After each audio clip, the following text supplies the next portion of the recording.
नमस्कार। गोवा का नाम सुनते ही अ, अक्सर ख्याल आता है खूबसूरत बीचेस का, देर रात वाली पार्टियों का, है ना? हाँ बिल्कुल। और वो शानदार पुराने चर्च भी। सही कहा।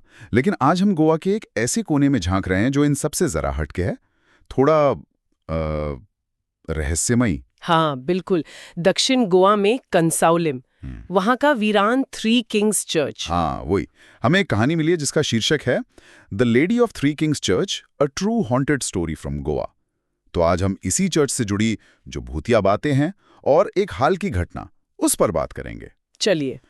ये जगह है तो बड़ी खूबसूरत, दिन में काफी पर्यटक आते हैं, लेकिन जैसे ही सूरज ढलता है हाँ। इसे भारत की सबसे डरावनी जगहों में गिना जाने लगता है। और इसकी वजह एक बहुत पुरानी कहानी है और कुछ नए अनुभव भी। अच्छा, तो कहानी क्या है? शुरुआत वहीं से करते हैं। कहते हैं करीब 400 साल पहले की बात है। 3 पुर्तगाली राजा थे, उन्होंने मिलकर ये चर्च बनवाया। 3 राजाओं ने? ठीक है। हाँ, पर उनमें से एक किंग रॉड्रिगो, वो मतलब काफी लालची था, सत्ता का भूखा। हाँ। और यहीं से मतलब गड़बड़ शुरू हुई। अकेले राज करने के चक्कर में रॉड्रिगो ने एक प्लान बनाया। उसने बाकी दोनों राजाओं को चर्च में दावत पर बुलाया। चर्च में दावत? अजीब है। हाँ, और वहीं उसने उनके खाने में जहर मिला दिया। अरे बाप रे। दोनों राजा मर गए, लेकिन ये बात छुप नहीं सकी।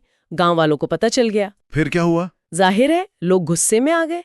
भीड़ ने चर्च को घेर लिया।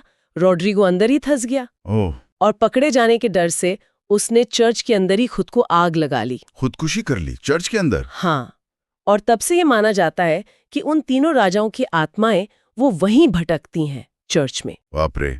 सत्ता का लालच और उसका ये अंजाम वाकई डरावनी कहानी है। बिल्कुल। लेकिन ये तो सदियों पुरानी बात हुई। क्या आज भी कुछ होता है वहाँ? आपने कहा कुछ नए अनुभव भी हैं। 2020 की एक घटना है।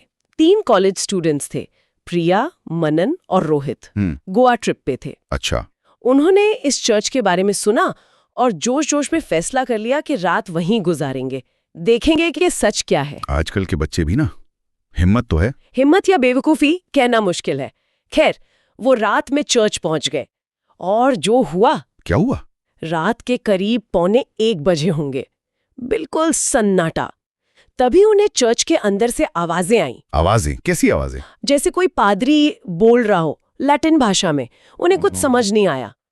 माहौल वैसे ही डरावना था। और फिर प्रिया ने हिम्मत करके दरवाजा खोला। और सामने सीढ़ियों पर एक औरत खड़ी थी। कौन औरत? सफेद गाउन पहने हुए, बाल बिखरे हुए, और उसके चेहरे पर आंखें नहीं थी, सिर्फ 2 काले गड्ढे। क्या? नहीं। हाँ, और उसके हाथ में एक पुराना ताज था, वैसा ही जैसा वो 3 राजा पहनते होंगे। ये तो बहुत ही खौफनाक है।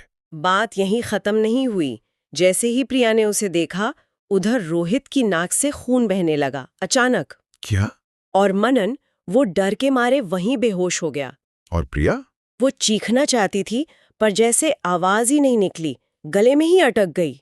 मतलब ये सिर्फ देखा सुना नहीं, शारीरिक असर भी हुआ? बिल्कुल, ये बहुत महत्वपूर्ण है। देखिए, ऐसे अनुभव कभी-कभी इतने गहरे होते हैं कि शरीर भी उन पर प्रतिक्रिया देता है। डर का शारीरिक रूप। तो फिर उनका क्या हुआ? वो तीनों वहां कैसे निकले? अगली सुबह एक मछुआरे ने उन्हें चर्च के बाहर बेहोश पाया। बेहोश? हाँ, जब उन्हें होश आया तो उन्हें रात का ज्यादा कुछ याद नहीं था, बस एक भयानक डर का एहसास था। और उनके मोबाइल में जो आखिरी तस्वीर मिली, उसमें सिर्फ एक जलता हुआ क्रॉस दिख रहा था। जलता हुआ क्रॉस?